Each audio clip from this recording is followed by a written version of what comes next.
मनुष्य अब व्यवहारिक नहीं बल्कि व्यावसायिक हो चुका है। रिश्ते केवल उनसे ही मधुर होते हैं जिनसे लाभ अधिक होता है। अहंकार तब होता है जब बिना मेहनत के सब कुछ मिल जाता है।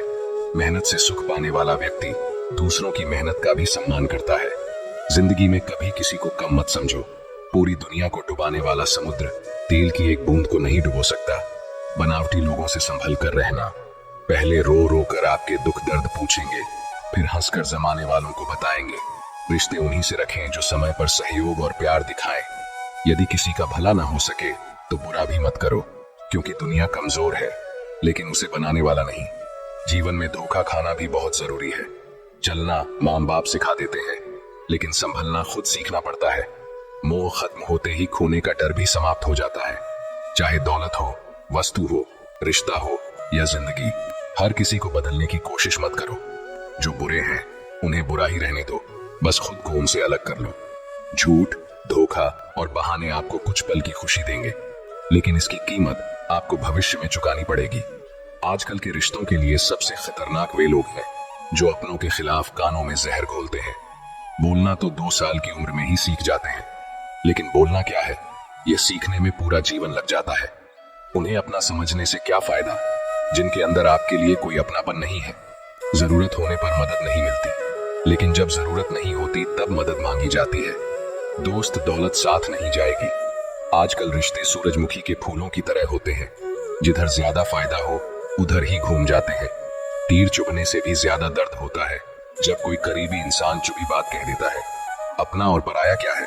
मुझे तो बस यही पता है कि जो भावनाओं को समझे वही अपना है, और जो भावना से परे हो वही पराया।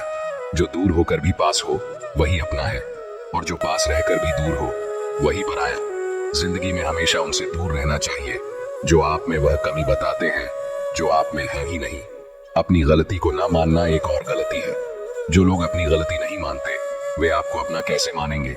सब संस्कार की बात है, वरना माचिस से दिया भी जलाया जाता है और सिगरेट भी। भगवत गीता में लिखा है कि जिस समय कोई समस्या उत्पन्न होती है उसके साथ ही उसका समाधान भी जन्म लेता है। कोशिश आखिरी सांस तक करनी चाहिए। मंजिल मिले या अनुभव, दोनों ही नायाब है। जिंदगी में केवल 2 ही लोग असफल होते हैं, एक वे जो सोचते हैं लेकिन करते नहीं, और दूसरे वे जो करते हैं लेकिन सोचते नहीं। चोरी, निंदा और झूठ, ये 3 बातें चरित्र को नष्ट करती हैं। परमात्मा सब जानता है, इंसान की नीयत भी और उसके दिखावे भी।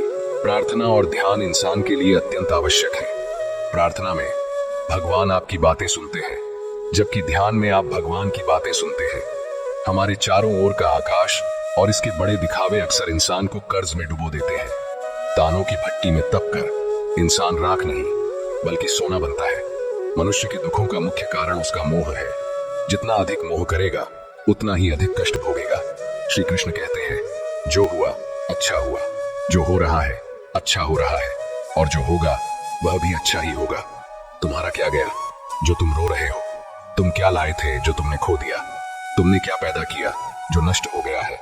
तुमने जो लिया यहीं से लिया, और जो दिया यहीं पर दिया। जो आज तुम्हारा है वह कल किसी और का होगा। परिवर्तन ही संसार का नियम है। श्रीमद् भगवत गीता में भगवान श्री कृष्ण कहते हैं, मनुष्य को परिणाम की चिंता किए बिना निस्वार्थ और निष्पक्ष होकर अपने कर्तव्यों का पालन करना चाहिए। अपने जीवन की चुनौतियों से भागना नहीं चाहिए और ना ही भाग्य को दोष देना चाहिए। हे अर्जुन, अपने आप को भगवान के प्रति समर्पित कर दो, यही सबसे बड़ा सहारा है। श्री कृष्ण कहते हैं, इंसान अपने जन्म से नहीं अपने कर्म से महान बनता है। जब इंसान अपने काम में आनंद खोज लेता है तो वह पूर्णता प्राप्त करता है। हे अर्जुन, आसक्ति से ही कामना का जन्म होता है। सदैव संदेह करने वाले इंसान के लिए प्रसन्नता ना तो इस लोक में है और ना ही परलोक में। जो अपने मन को नियंत्रण में नहीं रखता उसके लिए वह शत्रु के समान काम करता है। अशांत मन को नियंत्रित करना कठिन है, लेकिन अभ्यास के द्वारा इसे वश में किया जा सकता है। भागवत गीता में श्री कृष्ण बताते हैं कि पृथ्वी पर जिस प्रकार मौसम का बदलाव होता रहता है, उसी प्रकार हमारे जीवन में भी सुख और दुख आते रहते हैं। इनसे हमें विचलित नहीं होना चाहिए। हे अर्जुन, समय से पहले और भाग्य से अधिक किसी को कुछ नहीं मिलता। जैसे दीपक की बाती को दीपक तले छुपा अंधेरा दिखाई नहीं देता, वैसे ही जवानी के पीछे छुपा बुढ़ापा और कमजोरी दिखाई नहीं देती। किसी भी प्राणी को उसका मन जीवन के अंत तक अपने जाल से निकलने नहीं देता। रस्सी में बांधकर उसे तरह तरह के नाच नचवाता रहता है। वह जीव को इतनी फुर्सत ही नहीं देता है कि वह अपने अंतर में झांक कर अपनी आत्मा को पहचाने और आत्मा के अंदर जिस परमात्मा का प्रकाश है उसका साक्षात्कार कर सके। जब भगवान श्री कृष्ण से अर्जुन पूछते हैं, हे केशव, यह सब मानकर भी कि आत्मा नित्य और सनातन है, उसे शस्त्र नहीं काट सकते, आग नहीं जला सकती, फिर भी प्राणी की आत्मा को दुख, सुख, शोक, खुशी, मान, अपमान, पीड़ा और आनंद का एहसास क्यों होता है? तब भगवान श्री कृष्ण कहते हैं, हे पार्थ, मैंने पहले ही तुम्हें बताया कि सुख दुख का आभास करना आत्मा का काम नहीं, शरीर का काम है। तब अर्जुन कहते हैं, हे केशव, शरीर को दुख और पीड़ा तभी होगी जब शरीर को कोई चोट लग जाए या उसका कोई अंग कट जाए। जैसे शरीर आग में जल जाए, उससे जो पीड़ा होती है वह तो शरीर की पीड़ा है, परंतु मान हानि होने से जो दुख होता है या मान होने से जो आनंद आता है उसमें तो शरीर को कोई चोट नहीं पहुंचती। वह मान हानि का दुख, वह अपकीर्ति की पीड़ा तो आत्मा को ही होती है। तब भगवान श्री कृष्ण अर्जुन से कहते हैं, नहीं अर्जुन, यह कीर्ति, अपकीर्ति, मान, अपमान, लाभ, हानि, जीतने का आनंद या हारने की पीड़ा, यह भी आत्मा को नहीं होती। यह आत्मा का काम नहीं है, यह तो मन की शरारत है। भगवान श्री कृष्ण कहते हैं, हे अर्जुन, यह याद रखो कि प्राणी के शरीर का एक अदृश्य अंग है मन, जो दिखाई नहीं देता लेकिन सबसे शक्तिशाली हिस्सा है। आत्मा से इसका कोई संबंध नहीं है। आत्मा रथ में बैठा हुआ रथ का स्वामी है, तो मन शरीर रूपी रथ का सारथी है। यह मन ही इंद्रियों के घोड़ों को इधर उधर भटका देता है और यवन के आवेश में चंचल हो जाता है।